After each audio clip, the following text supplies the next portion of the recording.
방송에서 제공하는 투자 정보는 투자 판단에 대한 조언입니다. 방송에서 제공하는 주식의 가치, 가격 상승 및 가격 하락에 대해서는 방송사에서 보장하지 않습니다.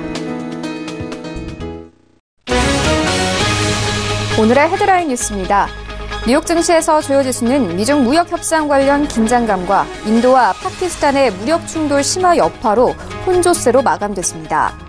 뉴욕 증권거래소에서 다우존스 지수는 전장보다 0.28% 하락한 25,986.21에 거래됐습니다.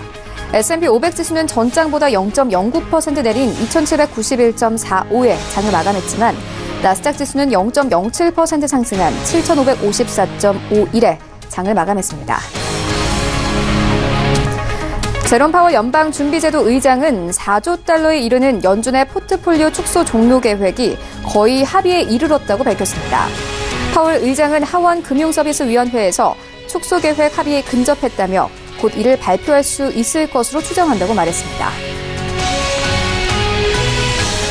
로버트 라이트하이저 미국 무역대표부 대표는 중국과 환율 문제에 대한 합의는 이행력이 있을 것이라고 말했습니다. 라이트하이저 대표는 하원 조세무역위원회에 출석해 위안화 약세가 중국산 제품 2천억 달러어치에 대한 10% 수입 관세 영향을 상쇄했다면서 이런 문제를 이번 협상에서 협의하기를 원한다고 말했습니다. 김정은 북한 국무위원장과 도널드 트럼프 미국 대통령의 제2차 북미 정상회담 첫날 포괄적이고 획기적인 결과 도출을 위한 심도 있는 의견을 나눴다고 북한 조선중앙통신이 오늘 보도했습니다. 특히 만찬에 대해 두 정상들이 회담을 진행하며 허심탄회하고 솔직한 대화를 나눴다고 강조했습니다.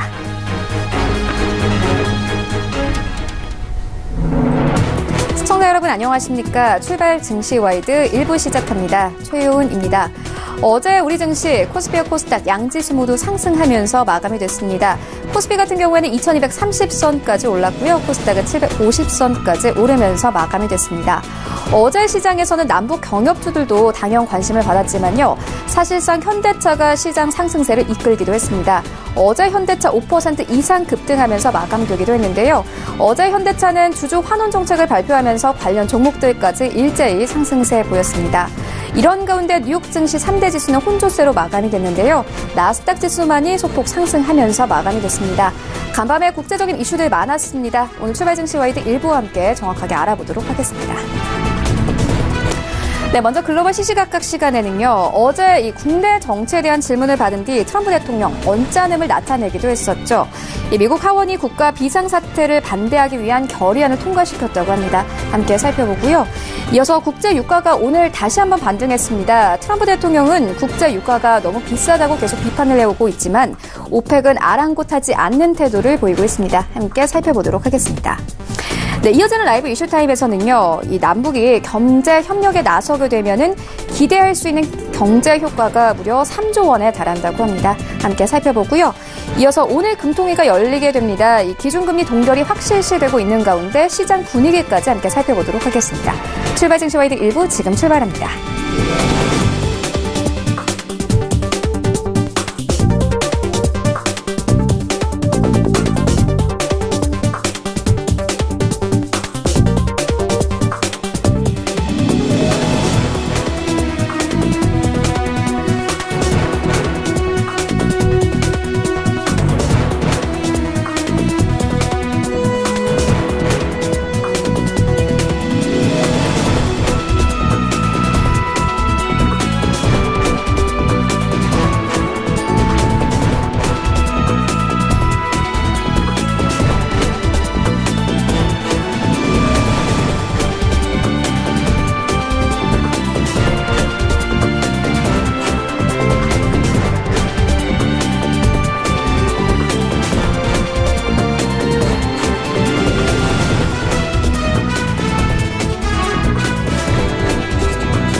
시장의 중심이 되는 이슈를 꼼꼼하게 체크합니다. 글로벌 시시각각 시간인데요. 헌터스 경제연구소 김진석 소장 모셨습니다. 안녕하십니까? 안녕하세요. 네, 소장님 어제 이 뉴욕 증시 3대 지수가 혼조세로 마감이 됐습니다. 일단 이 좀 흐름을 살펴보면요. 북미 정상회담에 대한 기대감으로 이 상승 출발을 했습니다. 하지만 인도와 파키스탄 갈등으로 좀 빠지기 시작을 했고 이 라이트하이저의 무역 전쟁에 대한 그다지 좋지 않은 이 발언으로 인해서 다시 한번 더욱더 빠지기 시작을 했는데요. 어제 좀 종목들로 보니까는 헬스케어 종목들이 좀 부진했고요. 그렇죠. 또 네. 필라델피아 반도체 지수도 1% 넘게 하락을 했습니다. 네, 빵주가 전체적으로 좀 하락세였거든요. 네, 이런 뉴욕 증시 상황 좀 더 자세하게 살펴봐 주시죠. 일단 오늘 새벽 끝난 미국 증시가 상당히 혼조세로 마감했다. 네. 이렇게 좀 말씀을 좀 잠깐 드려야 될 것 같고요. 어저께까지만 하더라도 미국 증시가 상당히 좀 훈훈했다 이렇게 말씀드려보겠습니다. 무엇보다 북한과 미국 관련돼서 지금 어제 저녁부터 계속 이렇게 CNN이나 이렇게 뉴스를 보면 어떻게 보면 트럼프 대통령 그리고 북한의 김정은 소위 악수 이런 회담 속에서 상당히 잘 될 것이다 그런 기대감이 어제까지 있었고요. 또한 어떻게 보면 미국과 중국의 어떤 무역 전쟁 관련돼서 지금보다 길어지지만 어저께까지 좀 좋을 것이다 이런 얘기가 어제까지 있었는데 오늘은 또 다른 팩트가 나와서 좀 하나씩 하나 점검해 볼 필요가 있다 이렇게만 들어보겠습니다. 네. 자, 무엇보다 지역적 리스크가 상당히 커졌다 이렇게만 들어보겠고요. 아시는 것처럼 인도가 실은 두 개 나라로 분리가 됐었죠. 종교적인 문제 관련돼서 인도 그리고 파키스탄 나눴는데 한 나라가 두 개로 나눴다는 기본 팩트 관련돼서 결국 종교적인 문제가 커지고 있습니다. 즉 인도는 힌두교 그리고 파키스탄은 이슬람 이런 서로 갈등 속에서 어떻게 보면 서로 두 국가 간에 서로 어떻게 보면 폭격 소식 그리고 기사가 올라온 거 보면 기본적으로 파키스탄이 인도 그 항공기 두 대를 격추했다는데 이것이 항공기라기보다는 전투기일 가능성이 커지고 있고요. 그렇다면 두 개 국가가 서로 그 정말 어떤 공중전 속에서 이렇게 격추됐다 이런 부분들이 이제 지역적 리스크가 지금보다 커질 수 있다 그런 부분 속에서 3대 지수가 혼조로 마감했다 이렇게 말씀드려보겠습니다. 또한 팩트 관련돼서 인도와 파키스탄은 핵무기 국가이기 때문에 경제적인 문제가 아니라 종교적인 문제로 이렇게 커진다면 이런 부분들이 어쩌면 오늘부터 이제 글로벌 증시 관련돼서 부정적인 팩트 관련돼서 지역적 리스크가 커질 수 있다 이런 관점 속에서 오늘 증시가 상당히 좀 예상보다 우려의 목소리가 커지고 있다 이렇게 말씀드려보겠고요. 또한 미국과 중국 관련돼서 무역 전쟁 이슈가 좀 커지고 있습니다. 잠깐 좀 화면을 통해서 말씀을 드려볼 필요가 있는 것 같은데요. 자, 보신 것은 다우지수의 모습인데요. 다우지수가 2018년도 말 이후에 급등했습니다. 왜 급등했죠? 즉 미국과 중국이 잘 될 수 있습니다. 이런 어떤 이슈가 있었고 눈에 띄는 것들은 어저께까지만 하더라도 중국 상하이 지수가 상당히 급등의 모습을 보이고 있었습니다. 지난 올해 1월 달에 2400선 그리고 이틀 전만 하더라도 2900선까지 올라갔는데요. 이때 어떤 일이 있었죠? 즉 미국 측에서 즉 트럼프 대통령이 중국을 향해서 어떻게 보면 2월 말이면 오늘까지였습니다. 2월 말까지 무역 관세 이런 부분들이 협상이 안 되면 3월 달부터 고관세를 부과하겠다 이런 얘기 있었고 이틀 전에는 트럼프 대통령이 2월 말이라고 좀 한정 짓기는 뭐하지만 좀 더 시간을 좀 길게 보고 중국과 좀 좋은 얘기를 하겠다 이런 얘기하고 있는데 어저께 그 USTR이죠. 미국 무역 대표부에서는 그럼에도 불구하고 트럼프 대통령과 다른 즉 중국이 우리가 요구하는 수준의 예상보다 미흡하다 이런 단어가 있기 때문에 이제는 상당히 어저께까지의 긍정적인 팩트가 오늘부터는 부정적인 팩트로 좀 넘어오고 있다고 보겠고요. 또한 미국과 중국의 무역전쟁에 이어서 이제 금리에 대한 코멘트가 계속 올라오고 있습니다.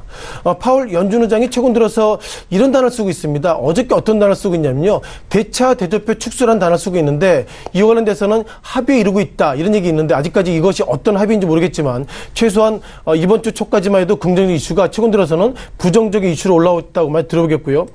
또한 이번에 이걸 보셔야 할 것 같습니다. 통상 우리가 로키드 마틴의 주가를 보셔야 할 것 같은데요. 로키드 마틴이 뭐죠? 결국 전쟁할 때마다 상당히 이슈가 있었던 종목인데 로키드 마틴의 주가가 1월 말 이후에 올라갔다는 거 보면 그리고 상당히 인도와 파키스탄의 전쟁 이슈 속에서 상당히 소폭이나마 상승의 모습을 가지고 있다고 말씀드려보겠고요. 또한 종목 관련돼서 보잉에 대한 주가를 말씀드려보겠습니다. 자, 보잉은 어떤 효과가 있냐면요. 트럼프 대통령이 해외에 나가서 상당히 이런 어떤 이슈가 있을 때마다 상당히 보잉의 주가가 올랐습니다. 즉, 보잉은 전투기, 즉, 로키드 마틴처럼 전투기를 만드는 회사는 아니더라도 상당히 공격적인 무기를 많이 가지고 있기 때문에 트럼프 대통령이 해외 순방할 때마다 급등의 모습을 보이고 있었고 오늘 새벽 같은 경우에도 어느덧 2% 급등을 보이고 있다는 걸 보면 전체적으로 미국을 넘어서 글로벌 증시가 이제는 지역적 리스크, 즉, 전쟁 이런 단어가 커지고 있고요. 마지막으로 이번에 어저께까지만 하더라도 프레스 센터인데 보시면 어떤 비엔남에서 서밋, 즉 미국과 북한의 북미 정상회담의 기대가 커지고 있는데 눈에 띄는 것들은 그 전쟁 이슈 관련돼서 인도의 주가가 예상보다 소폭이나 밀려고 있다는 거 보면 예상보다 인도 그리고 파키스탄의 전쟁 이슈가 커질 수는 없는 것 같다는 것을 인도 지설 속에서 우리가 느낄 수 있겠고요. 정리해 보면 이제 북미 정상회담이 어떻게 가는지 모르겠지만 중요한 것은 지역적 리스크의 어떤 이슈가 계속 커지고 있다. 이렇게 단정적인 말씀을 좀 드려보겠습니다. 네, 어제 보잉과 베트남이 좀 체결을 하면서 계약을 맺으면서 52주 신고가를 경신을 하기도 했습니다. 이렇게 긍정적인 이슈와 부정적인 이슈가 계속 혼재한 상황인데요. 이 미국의 국내 정치가 현재 불안한 상황입니다. 어제 이 트럼프 대통령이 국내 정치에 대한 이 질문을 받은 이후에 좀 언짢음을 나타내기도 했습니다. 그럴 만한 이유가 있는 게요. 미국 하원이 국가 비상사태를 반대하기 위한 결의안을 통과시켰습니다. 이제 상원의 표결만이 남겨두고 그렇죠. 있는데요. 전망 어떻게 보십니까? 일단 뭐 트럼프 대통령은 좀 기분이 나빴다 이런 부분들은 동의하고 있고요. 아시는 것처럼 미국의 대통령이 어떻게 보면 북미 정상회담 그러니까 지역적 리스크를 해소하려고 노력해서 베트남에 도착한 그 시점에 예상보다 하원이 즉 트럼프 대통령이 어떻게 보면 지난 시기에 국가 비상사태 이런 부분들에 있어서 이것은 문제가 있다 이렇게 소위 뒤통수 치는 이런 부분이기 때문에 트럼프 대통령이 일단 언짢다라고 말씀드려보겠고요. 예상보다 트럼프 대통령이 최근 들어서 좀 이슈가 좀 커지게 나오고 있습니다. 즉 셧다운 이슈의 문제를 푸는 대신에 국가가 지금 미국이 비상사태다 이런 어떤 이슈를 좀 터뜨리고 있고요. 국가 비상사태를 좀 간단히 정리해 보겠습니다. 즉 트럼프 대통령이 180일 그러니까 2월 말이니까 6개월 동안 즉 2월부터 8월까지 즉 6개월 동안 미국은 비상사태입니다. 이런 것을 선언적인 문구를 통해서 행정명령을 내렸는데요. 자, 그러다 보니까 미국 하원은 다른 생각을 가지고 있습니다. 최근에 이런 이슈는 비상사태가 아니야. 이런 의미 속에서 표결했는데 중요한 것은 하원 표결의 통과가 약 245표 그리고 반대가 182표이기 때문에 공화당이 있음에도 불구하고 하원이 결국 이런 부분을 통과됐다는 것이 첫 번째 팩트인 것 같고요. 두 번째는 하원이 통과하고 나서 18 이후에 상원이 통과 표결을 붙여야 됩니다. 그러니까 18이면 약 3주 정도가 걸리고 있는데 지금이 6월 말 즉 3월 중순까지는 트럼프 대통령이 비상명령 관련돼서 하원은 그것은 문제가 있다 이런 평가가 있기 때문에 이번에 상원은 통과가 될지 안 될지 모르겠지만 중요한 것은 어떤 결정이 있다 하더라도 트럼프 대통령은 미국 대통령 고유의 거부권이 있기 때문에 만약에 이번에 하원도 통과됐고 상원도 비상사태 관련돼서 표결이 통과된다면 마지막으로 트럼프 대통령이 이와 관련돼서 거부권을 행사하게 된다면 결국 미국의 어떤 정치를 넘어서 미국의 정치는 또 다른 즉 트럼프 대통령 탄핵 이슈가 커질 수 있기 때문에 미국 내에서는 이제 북미 정상회담 관련돼서 이런 이슈보다도 이제 미국 내부의 정책 리스크 그리고 다시 한번 탄핵이나 이런 이슈가 커지고 있기 때문에 이런 부분들이 커지고 있다면 트럼프 대통령의 정적인 지지력이 지금보다 좀 훼손될 것은 아닌가 이런 평가가 있고요. 그동안 미국 증시가 상승 하락할 때 트럼프 대통령이 상승의 쪽으로 상당히 힘을 받고 있는데 이번에 하원에 이어서 상원까지도 만약에 표결이 통과된다면 트럼프 대통령의 경제적인 입김 그리고 경제적인 지배력까지도 상당히 좀 훼손될 수 있다 이렇게 좀 말씀을 좀 드려보겠습니다. 네, 알겠습니다. 이어서 다음 이슈로 옮겨가 보도록 하겠습니다. 국제 유가가 오늘 다시 한번 반등을 했습니다. 트럼프 대통령이 며칠 전에 이 트위터를 통해서 국제 유가가 너무 비싸다 다시 한번 이렇게 비판에 나섰는데요. 하지만 오펙 같은 경우에는 아랑곳하지 않는 태도를 보이고 있습니다. 이제 유가가 56달러 선까지 올랐더라고요. WTI는. 그렇죠. 앞으로 국제 유가 흐름 어떻게 보십니까? 일단 뭐 오펙 입장에서 보면은 당연히 유가가 오르면 좋겠죠. 왜냐하면 배럴당 오늘 같은 경우에는 유가가 1배럴당 56달러인데 뭐 1년, 2년, 3년 전만 하더라도 1달러에 어떻게 보면 배럴당 100달러 넘어섰기 때문에 오펙 입장에서 보면 유가가 오르는 걸 상당히 원한다 이렇게 말 들어보겠고요. 기본적으로 어떻게 보면 사우디아라비아를 중심으로 한 오펙 그리고 러시아를 중심으로 한 비오펙 입장에서 보면 유가가 올라야 됩니다. 그만큼 그래야지 그들이 매출의 대부분을 원유를 파는 것을 먹고 사는데 그만큼 원유가 내리고 있다는 것은 힘들기 때문에 결국 오펙이나 비오펙 입장에서 보면 유가가 올라야 된다. 그런 관점 속에서 2019년 6월 말이죠. 6월 말까지 감산 결정했습니다만 트럼프 대통령은 예상보다 부정적인 코멘트를 하고 있다 이렇게 보겠습니다. 자, 유가의 트렌드를 잠깐 말씀을 드려보겠는데요. 2011년을 돌아가겠습니다. 2011년도 4월 달에는 즉 1배를 팔면 113달러의 모습을 가지고 있고요. 최근 들어서는 1배를 팔면 56달러. 그러니까 2011년도보다 약 50% 이상 급락했기 때문에 결국 2011년도 대비보다 최근 들어서는 오펙이나 비오펙 중심으로 상당히 어렵다 이렇게 말 드려보겠고요. 결국 2011년도 주당 어떤 배럴당 113달러라는 의미를 보면 그동안 어떻게 보면 오일머니 즉 그 오펙을 중심으로 한, 즉 어떻게 보면 중동 이외 국가들이 결국 이렇게 배럴당 좀 잘 돼야지 건설이 많이 풀리는데 결국 오펙을 중심으로 한 유가가 예상보다 약세이기 때문에 그만큼 산유국 이외, 즉 건설업종의 국가들이 상당히 어렵다, 이런 어떤 단정적인 말씀을 드려보겠고요. 자, 그러다 보니까 트럼프 대통령은 최근 이런 코멘트를 계속했습니다. 어쩌면 트럼프 대통령의 말을 좀 우습게 하고 있는 것은 아닌가, 이렇게 말씀 드려보겠고요. 아신 것처럼 그 트럼프 대통령은 유가가 너무 많이 오릅니다, 이런 얘기하고 있는데, 유가가 오른다는 것은 뭐 두 가지 중의적인 의미가 있습니다. 즉 트럼프 대통령은 원칙적으로 유가가 오르는 것을 원치 않습니다. 뭐 지난 시기에도 미국 대통령이 금리가 오르면 안 된다, 이런 것 같은 의미를 가지고 있는데 결국 유가가 오르면 어떻게 되죠? 유가가 오르면 결국 물가가 오릅니다. 물가가 오르면 미국 같은 경우는 FMC나 기본 등에 사는 얘기가 뭐냐면 경제가 좋아지면 결국 금리를 안 올린다고 얘기하고 있는데 물가가 오르게 된다면 결국 금리가 올라가야 될 것이고요. 따라서 트럼프 대통령은 유가가 오르면 결국 금리가 오른다, 이런 관점 속에서 유가가 오르면 안 된다, 이런 어떤 단정적인 코멘트를 하고 있는 것 같습니다.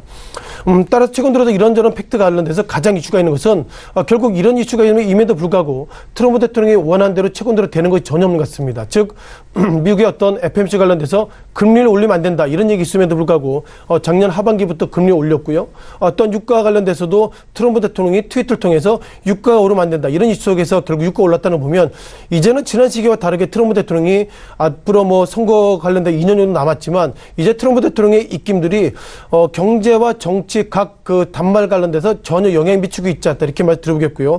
따라서 이런 의미를 보면 예상보다 시장 의미 관련돼서 트럼프 대통령의 역할이 갈수록 위축되는 것은 아닌가, 이렇게 좀 평가를 좀 드려야 될 것 같습니다. 네, 그런데 소장님, 이 오펙이 생산량을 조절을 하면서 이 유가를 계속 밀어 올린다면 미국도 가만히 있지는 않을 것 같습니다. 보니까요, 미국에서도 현재 나온 게 하원 법사위에서 오펙의 생산량 조절 독점 금지법 위반으로 간주하는 법안이 만장일치로 통과를 하고 있다고 합니다. 이런 부분들 어떻게 생각하십니까?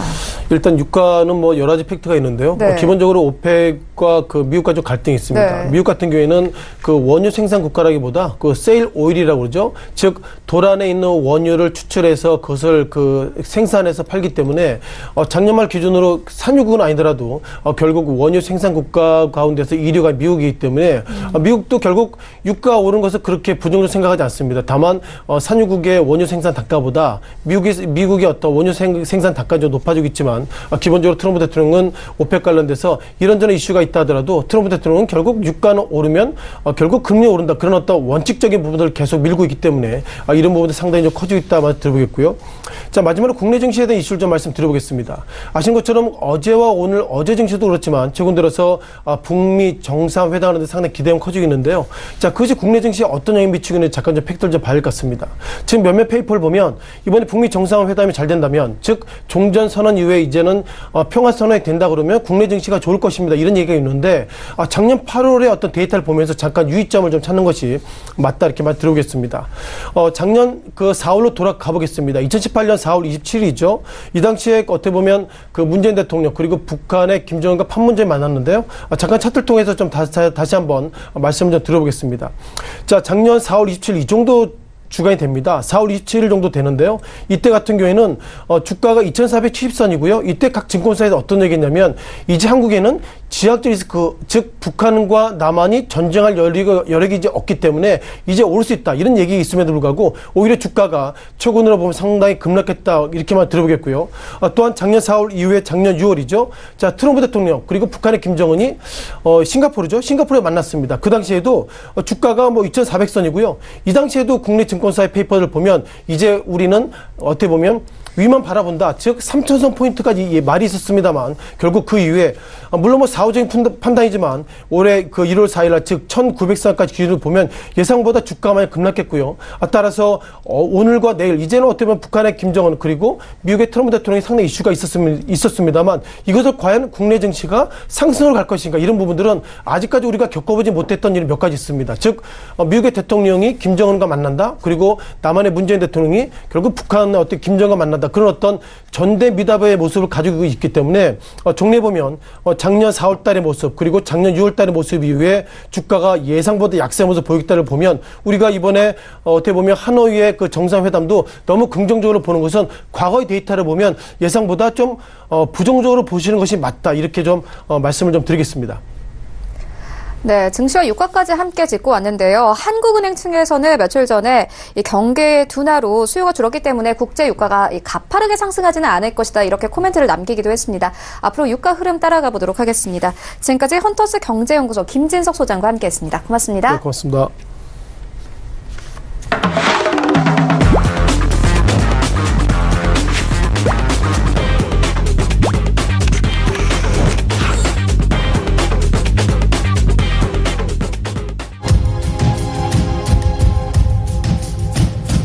네, 이번에는 국내 시장 쟁점 함께 분석해 보도록 하겠습니다. 라이브 이슈 타임인데요.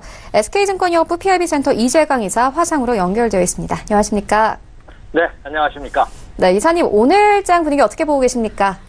네, 자 벌써 또 2월의 마지막입니다. 주식시장도요. 우리 인생 사례와 똑같다는 말씀 여러 차례 강조드렸습니다. 시작이 중요하고 마무리가 중요합니다. 특히 연휴가 있기 전날 시장 움직임이 중요하고 또 연휴 이후에 첫 번째 맞이하는 날이 중요합니다. 그런데 자 이번 주는 연휴가 하루 더 있죠. 예, 3월 1일 100주년이라고 합니다. 3.1절. 네. 자 그래서 내일이 3.1절 국경이기 때문에 휴장입니다. 그래서 금, 토, 일 3일간이 휴장입니다. 그렇다면 오늘장을 어떻게 마무리하느냐 그리고 다음 주 월요일장 시작을 어떻게 하냐에 따라서 크게 보면 올 상반기 주가의 향방이 나타날 가능성이 굉장히 큽니다. 자, 이미 앞서서 제가 가장 존경하는 펀드 매니저, 투자자 중에 하나인 존 템플턴의 비유를 들면서 모든 사람이 비관에 빠져 있을 때 주가는 상승에 싸게 트고 그리고 갈까 말까 그쵸 갈팡질팡할 때 주가는 고점을 향해서 더 치어오른다 하는 말씀 이미 드렸습니다. 지금은 악재성 재료와 호재성 재료가 혼돈된 그런 구간이 아닌가 이렇게 생각이 됩니다. 그래서 많은 투자들이 주가의 조정에 대해서 우려를 하고 있습니다. 자, 미국 심시의 모습을 본다 하더라도 오늘 혼재성을 보였죠? 호재성 재료와 악재성 재료가 공존합니다. 제롬 파월, 세계 대통령이 할 수 있는 FDA 의장은 긍정적인 비둘기파적인 발언을 함으로써 증시에 호재로 작용했고요. 또 미국에서 벌어지고 있는 참 초유의 사태입니다. 트럼프 대통령의 국가 비상사태를 하원이 그렇죠 결의안을 채택했습니다. 공화당에서도 중요한 것은 13표의 반대표가 나왔다는 거죠.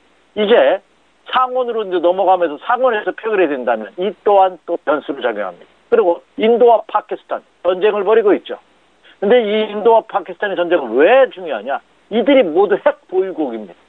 그렇기 때문에 세계가 긴장하고 있는 모습이 아닌가 생각합니다. 이런 것들이 또 악재를 작용하는 그런 모습을 보면서 혼조 국면입니다. 자, 결론을 말씀드리기 앞서 제가 서두에 이 이재광의 나침판이라는 타이틀로 이 전략을 드리기 앞서서 말씀을 드리는데 저 이 코너 굉장히 좋아합니다. 오늘은 제가 사자성어 2개를 가지고 현 상황에 대해서 설명드리도록 하겠습니다. 첫째는 타기망양입니다. 그렇죠? 마늘자에다가 그렇죠? 그 갈림 기자를 쓰고요. 망할 망자에 양양자를 쓰죠. 타기망양입니다. 많이 알면 얻으려고 하는 것을 얻지 못한다 하는 뜻입니다. 제가 앞서서도 요즘 주식 투자하시는 분들 너무 많이 알아서 주식 투자하기 힘들다 하는 말씀 이미 드렸습니다. 지금은 타기망양의 우리 수고를 사자성어를 꼭 기억해야 될 시점이 아닌가. 이 타기망양은 열자에 나오는 말이라고 합니다. 열자 설부전에 이건 중요한 것은 아닙니다만 너무 많이 하는 것도 병이 될 수 있다는 점 꼭 명심하시기 바랍니다. 자, 이 말씀을 왜 드리냐. 두 번째 사자성어입니다. 오늘 2개의 말씀이죠. 두 번째는 물실호기 이 4자의 사자성어를 말씀드립니다. 물실호기가 무슨 뜻이냐. 절호의 기회를 잃지 않음 이런 뜻입니다. 그러니까 기회가 왔을 때 섣불리 그 기회를 잃지 말으라 하는 뜻입니다. 예, 눈치 빠르신 분은 무슨 뜻인지 대본 아시겠습니다. 그죠? 너무 많이 하는 것도 병이고 기회가 왔을 때 그죠? 물 들어올 때 배 띄우라고 예, 기회가 왔을 때 섣불리 그 기회를 박차고 일어나지 마라. 다시 말씀드려서 지금은 예, 상승 기조가 이탈하는 추세 이탈의 모습을 보일 때까지 그대로 전략을 유지하는 이런 매매 전략이 한층 더 요구되고 있다. 이렇게 말씀을 드립니다. 네, 이사님께서 호재와 악재가 공존하는 상황이다 이렇게 말씀을 해주셨는데요. 어제 북미 정상회담 사실상 호재라면 호재라고 볼 수 있을 것 같습니다. 어떻게 보셨나요? 네. 자, 이번에는 스몰 딜이 거의 유력해 된다는 것이 많은 전문가들의 예상이에요. 저 또한 그렇게 생각합니다. 그렇지만 이미 말씀드렸죠. 이 스몰 딜이 체결된다 하더라도 이번에 2차로 열리는 미국과 북한 간의 정상회담은 시장에는 긍정적으로 작용할 가능성이 높습니다. 더군다나 자 앞서 모두 언급해드린 바와 같이 트럼프 대통령이 국가를 비운 사이에 엄청난 일이 지금 발생을 했습니다. 그렇다면 트럼프 대통령도 이번에 북한과의 정상회담에 가시적인 효과를 내기 위해서 엄청나게 노력할 겁니다. 이미 트럼프 대통령은 트위터를 통해서 미국과 중국과의 무역 협상이 긍정적으로 이어지고 있다는 말을 서슴지 않고 했습니다. 그런데 로버트 하이저 강경파죠. 이 무역 대표부 대표는 신중한 입장을 견지한다는 발언을 함으로써 미국 주식시장에 혼돈된 그리고 조정의 양상을 비치는 약간 악재로 비춰지는 모습을 보였습니다. 그렇다면은 이 트럼프 대통령도 그것을 만회하고자 어떤 적극적인 대책을 취할 가능성이 굉장히 높지 않을까 이렇게 생각이 됩니다. 따라서 이 또한 지금 정상회담을 벌이고 있는 북한과의 김정은 위원장과의 정상회담 또한 긍정적으로 내비쳐질 가능성이 굉장히 크지 않을까 이렇게 생각이 됩니다. 그래서 저는 이번에 열리고 있는 미국과 북한의 2차 정상회담 효과는 그 결과물에 상관없이 시장에는 긍정적으로 작용할 가능성이 굉장히 높지 않을까 이렇게 생각이 됩니다. 다만 여기는 체크할 사항이 두 가지가 있습니다. 저는 비핵화 이런 거 완전 핵을 영변 핵실에서 철수 이런 거보다는 그래서 전쟁 중단 선언을 서류상으로 한다 이런 거보다는 저는 두 가지가 선결되면 자연스럽게 되지 않을까 생각이 됩니다. 뭐냐? 자 지금 유엔과 미국에서 북한에 하고 있는 제재 경제 제재를 풀어주는 겁니다. 어떻게 풀어주느냐? 지금 우리가 개성공단이라든지 금강산 관광에 대한민국이 여러 차례 투자를 했는데 낭패를 봤습니다. 오히려 원금도 회수하지 못하고 시설을 모두 뺏기고 철수하는 이런 불안한 상태. 투자자들을 하여금 불안감을 던져주는 모습이다 이거죠. 이걸 어떻게 안정적인 안정성을 확보할 수 있느냐? 그러니까 투자자들한테 안정성을 확보하는 방안. 그 대안으로서 국내 대기업뿐만 아니라 세계 유수의 기업들이 같이 참여하는 것이 과연 가능할 것이냐 여부. 이거 하나가 될 가능성이 있습니다. 두 번째는 지금 정치적으로나 외적으로 그 불안감이 크기 때문에 이 불안감을 어떻게 해소해 줄 것이냐. 이것만 확보된다면 그러니까 정치 군사적으로 불안감을 외부 변화에 대해서 대한 안정성만 확보해 준다면 충분히 매력이 있지 않나 생각이 되고 있습니다. 만약에 이렇게 된다면 과거 개성공단이 폐쇄되기 전에 생산액이 5억 6,330억 달러라고 했다고 합니다. 그리고 전체적으로 2015년대 남북 경제 규모가 무려 27억 1,400만 달러였다고 합니다. 그렇다면 최소한 이번에 제재가 풀려서 예전 수준으로 회복한다 하더라도 우리나라 돈은 약 3조 원 정도의 증대 효과가 발생할 가능성이 크고요. 또 여기다가 지금 문재인 정부 가장 어렵게 하는 것이 일자리 창출이죠. 이 일자리가 20년간 무려 518만 5천 명의 일자리 신규 창출 효과가 나타나는 겁니다. 그리고 20년간 경제 성장률은 무려 4.6% 이상을 달성할 것으로 예상이 되는 등 그 파급 효과는 엄청날 것으로 보입니다. 그래서 첫 술에 배부를 수는 없고 트럼프 대통령도 이제는 스텝 바이 스텝으로 천천히 가겠다는 발언을 서슴지 않고 하고 있기 때문에 당장의 가시적인 큰 것을 기대할 수는 없겠지만 그러나 이 또한 점진적인 호재로 작용할 가능성이 굉장히 크지 않을까. 그래서 오히려 저는 이번에 미국과 북한 간의 정상회담은 증시에는 충분히 긍정적 요인으로 작용할 가능성이 높다. 이렇게 말씀을 드립니다. 네, 어제 뉴욕타임즈가 남북 경제협력이 북미 정상회담 합의 사항 가운데 하나일 가능성이 있다 이렇게 보도를 하고 있는 상황입니다. 이렇게 되면 이사님 말씀처럼 이 점진적인 호재가 될 가능성이 커 보입니다. 이어서 다음 이슈로 옮겨가 보도록 하겠습니다. 오늘 금통위가 열리게 됩니다. 기준금리 동결이 확실시되고 있는데요. 어떻게 보십니까? 네. 지난해 11월 달에 금리를 올렸죠. 근데 지난해 11월 달에 금리를 올린 것이 너무 성급한 판단이 아니냐 하는 그런 볼멘 소리가 나올 정도입니다. 그렇다면, 자, 오늘입니다. 잠시 후에 열리는 금통위에서 뉴스가 뜨겠죠. 금리 동결이 될 가능성이 거의 99% 가능하지 않을까. 저도 또한 그렇게 생각을 하고 많은 전문가들의 의견도 저와 같습니다. 자, 그런데 이제 금리가 동결되는 것이 문제가 아니라 이주열 한국은행 총재께서의 멘트가 중요합니다. 이제 금리를 동결하는 이유에 대해서 설명을 할 겁니다. 사실 지난해 11월에 금리를 인상한 가장 큰 이유가 뭐냐면 경기 둔화, 부동산 가격 폭등, 그렇죠? 그로 인해서 가계 부채의 등대 이런 것들이 요구되면서 정부 강력하게 금리 인상을 요구했던 상황입니다. 그런데 지금 이제 이주열 항공주택은 이거 금융 안정보다는 경기 안정에 더 포커스를 맞추겠다 하는 멘트를 해준다면 엄청난 호재입니다. 그래서 경기 안정화에 어느 정도 힘을 실어줄 것이냐 여부를 한번 멘트에서 꼭 체크해 보시기 바랍니다. 이렇게 말씀을 드립니다. 그래서 지금 한은의 시각은 금리 인상 여부보다는 그렇죠? 금융과 경기의 안정 여부의 시각으로 과연 전환할 수 있느냐 멘트에서도 그게 나오느냐가 가장 중요하지 않나 생각이 듭니다. 따라서 금융 안정에서 경기 안정으로의 전환의 시각에 대한 멘트가 언급이 된다면 이 또한 증시에는 호재로 작용할 가능성이 굉장히 클 것이다. 이렇게 말씀을 드립니다. 물론 해외 여건도 굉장히 긍정적입니다. 왜냐하면 금융시장 안정보다는 경기 쪽에 더 포커스를 맞추는 모습이 여기저기서 나타나고 있죠. 이 중국은 이미 지난해부터 5차례에 걸쳐서 지급 준비율을 인하를 했습니다. 이미. 유동성을 더 풍부하게 가져가겠다는 거죠. 그리고 중국에서도 지금 금리 인하 가능성에 대한 언급이 솔솔 모락모락 안개처럼 피어나고 있는 그런 모습을 보이고 있다는 점이고요. 또 하나는 이유가 이 노딜 브렉시트 이번에 하원에서의 그 투표가 연기가 됐죠. 2주간 연기가 됐습니다. 메이 총리가 연기를 했는데요. 과연 이 이유가 금리 동결을 하고요. 또 이미 EU에서도 또 하나는 시중은행의 초저금리 장기 대출을 검토한다는 소식이 계속해서 유로존에서도 나오고 있는 그런 모습이고요. 또 미국은 이미 제롬 파월 의장이 하원 연설에서도 언급했다시피 통화 긴축을 일찍 나가겠다. 조만간 통화 긴축 종료 시점을 발표하겠다 하는 선언을 발표를 했습니다. 이 또한 긍정적으로 작용하는 그런 모습입니다. 그렇다면 세계 한국은행 총재 금융통화 정책이 긴축 완화, 경기 안정 쪽에 더 포커스를 맞추는 모습을 보여주고 있기 때문에 오늘 이주열 한국은행 총재의 발언 또한 그렇게 나올 가능성도 굉장히 높지 않을까 이렇게 예상이 되고 있습니다. 그래서 오늘 한국은행 총재의 금융통화 정책에 대한 발언 한번 체크해 주십시오. 이렇게 말씀을 드립니다.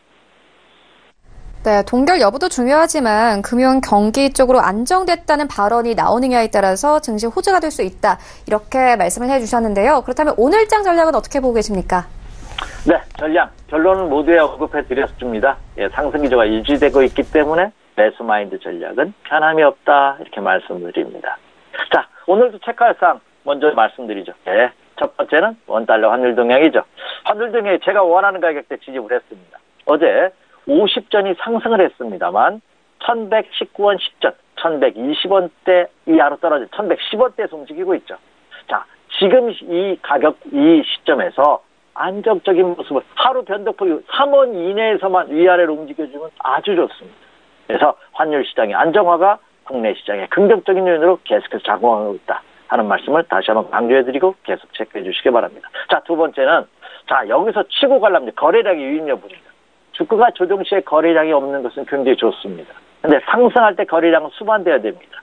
상승할 때 거래량이 수반되지 않는다면 사상 누각일 가능성이 있기 때문에 그렇습니다. 자, 지난 연초부터 지난 1월달은 수직 상승하는 모습을 보였죠. 6월달은 횡보입니다. 너무나 이쁜 조정입니다. 여기서 추가 상승의 가능성을 높이고 있는 조정이다 이렇게 말씀을 드릴 수가 있겠는데요. 어제 거래량이 코스피시장 기준으로 3억 주에 불과했습니다. 3억 150만 주 했거든요. 예, 얼마? 5억 주까지 유입이 되는지 여부. 특히 오늘 연휴를 앞둔 오늘 목요일입니다만 금요일 같은 목요일 때 거래량 유입 여부 한번 체크해 주십시오. 이렇게 말씀드립니다. 자, 그리고 나머지는 미국과 중국의 무역 협상 서로 아주 엄청난 힘겨루기를 아직도 하고 있죠. 어떻게 되는지 여부. 그리고 미국과 북한 간 정상회담 코멘트가 나오겠죠. 예, 오늘 마무리하면 내일 오늘 오후 빠르면 오후 그렇죠. 늦으면 내일 정도 윤곽이 나타날 가능성이 높은데요. 어떤 멘트가 나오는지 한번 체크해 주십시오. 이렇게 말씀을 드리고요. 오늘 28일은 우리나라 금통위가 열리죠. 그리고 미국 4분기 성장률이 발표가 됩니다. 그리고 중국은 PMI, 그러니까 이 경제 실적 지표가 발표가 되는데 과연 실적들이 어떻게 나오는지 한번 체크해 주시면 되지 않을까 생각이 됩니다. 자, 이제 결론입니다. 오늘 한 주간을 마감하는 목요일장이고요. 내일부터 연휴이기 때문에 올라가면 매도하겠다는 매도 심리가 강하게 작용할 가능성이 높습니다. 그러나 이미 제가 여러분에게 말씀드렸다시피 단기 매매 전략은 벗어나라 하는 말씀 이미 드렸죠. 계속해서 주식 보유 전략을 유지해 주십시오. 다만 매도하는 경우는 자기가 보유하고 있는 종목이 약해요. 좀 더 탄력적인 종목으로 교체 매매하기 위한 매도는 가능합니다만 일단 팔고 부자식의 이익은 조금 난 이익을 챙기고 보자 식의 매도는 자제할 필요가 있겠다. 이렇게 말씀을 드립니다. 그래서 여전히 주식 편입 비중이 적어도 90% 이상 유지하는 전략이 가능하다. 이렇게 말씀을 드립니다. 자, 그리고 제가 앞서서도 계속 이번 그 상승이 목표대를 제가 제시해 이미 드렸습니다.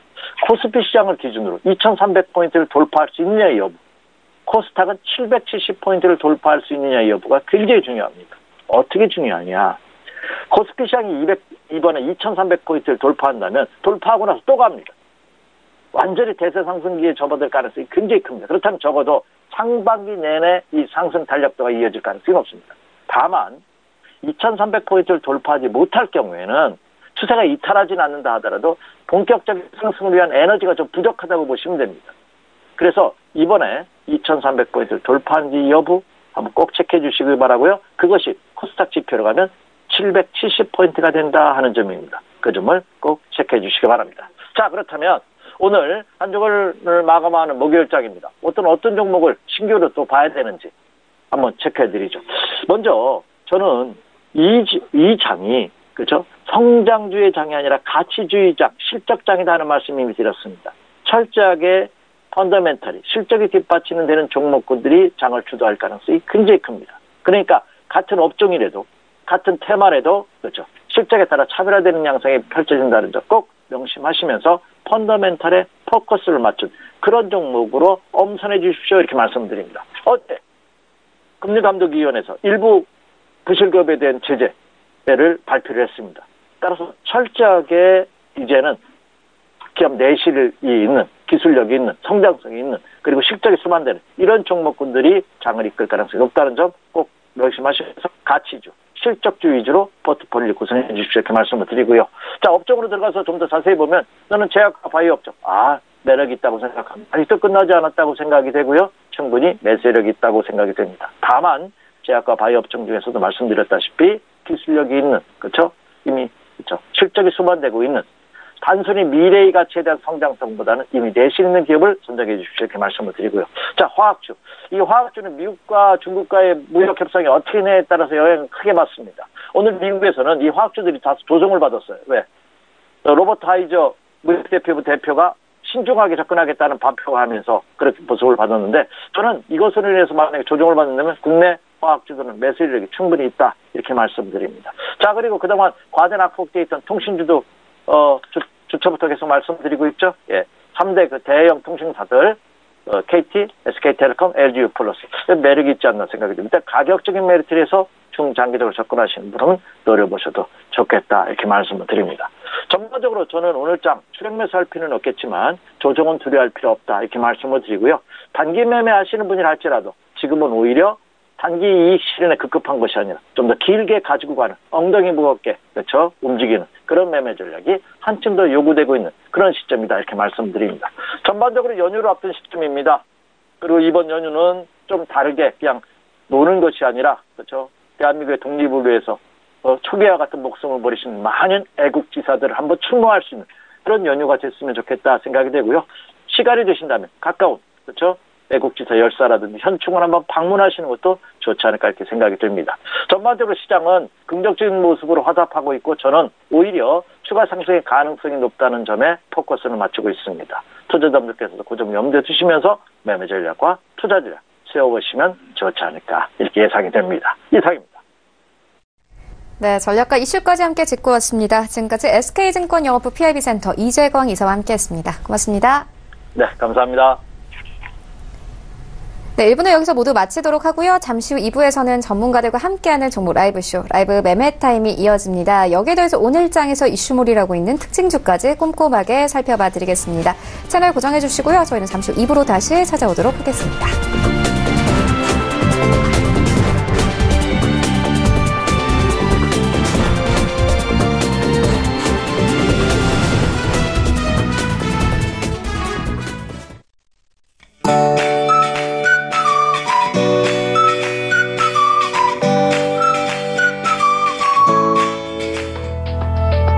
안녕하세요. K웨더 라이프스타일 예보 오주호입니다.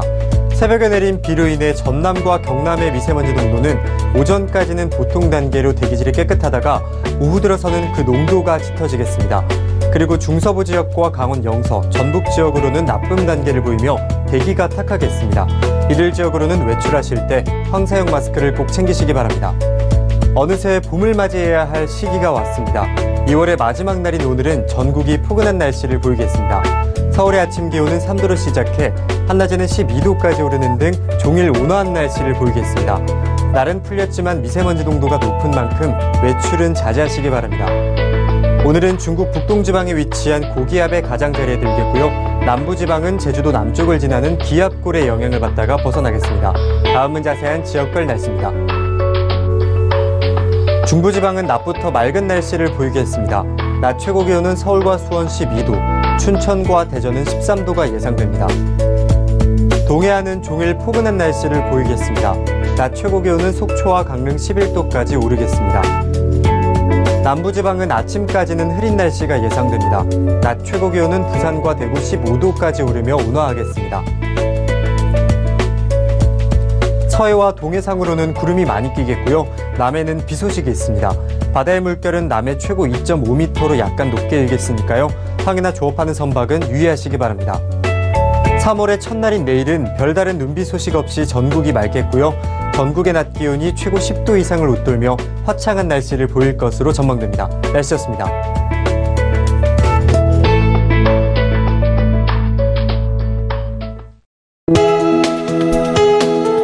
본 방송에서 제공하는 투자 정보는 투자 판단에 대한 조언입니다. 방송에서 제공하는 주식의 가치, 가격 상승 및 가격 하락에 대해서는 방송사에서 보장하지 않습니다.